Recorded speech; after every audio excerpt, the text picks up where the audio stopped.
大家好，我係澳門嘅嘉怡。戀愛電影館有新展覽，好啱大家打卡。你打咗卡未啊？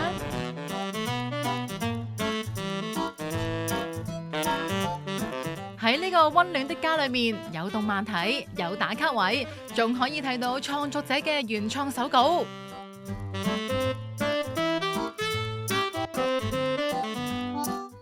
其實半島師奶就係我同我老婆阿翠咧大學嘅時候嘅一個創作嚟嘅。咁本身主要係以漫畫嘅形式講一啲關於喺澳門生活嘅一啲可能社會議題啊，或者係一啲時事，然之後用翻一個師奶嘅身份嚟到去睇翻呢啲事嘅。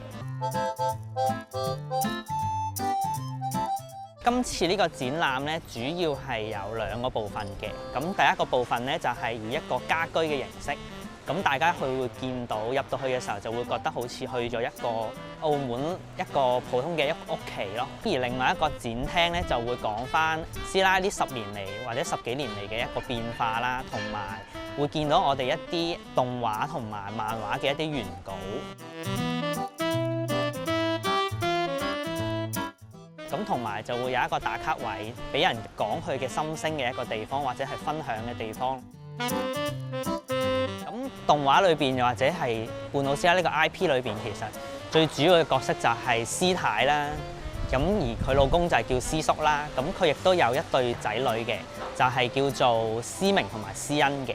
咁佢哋其實嚴格上嚟講咧，其實佢哋每個角色，佢亦都有一部其實係代表緊我同我老婆嘅某一個小部分嘅，可能情緒啊，又或者係思考上邊，即係可能邏輯上啊，都會有少少嘅。咁同埋亦都係以我哋嘅爸爸媽媽或者係我哋嘅親戚嚟到做參考嘅。咁其實某程度上嚟講咧，師奶佢講嘢啊嘅方式咧，可能會有一啲市儈嘅，或者係叫做比較貼地啦。咁而爸爸即係師叔呢個角色就會比較與世無爭嘅。咁所以佢哋可能講嘢嘅時候，你可能會感覺到啊，好似師奶會成日欺壓佢嘅老公㗎喎。咁一嚟咧，可能就係我哋屋企可能都會咁樣嘅，可能就會媽媽係惡啲啊，爸爸就可能被動啲咁樣咯。其實最近師奶創作咗一個角色叫做菜菜嘅，其實佢負責嘅就係一個俾師奶發泄佢嘅內心嘅一個物體或者係一個食材咁樣咯。咁我都希望澳門或者係其他遊客嚟到就會見到一個啊，原來澳門都係一個可以俾佢哋抒發感情嘅地方，或者一個IP 咁樣咯。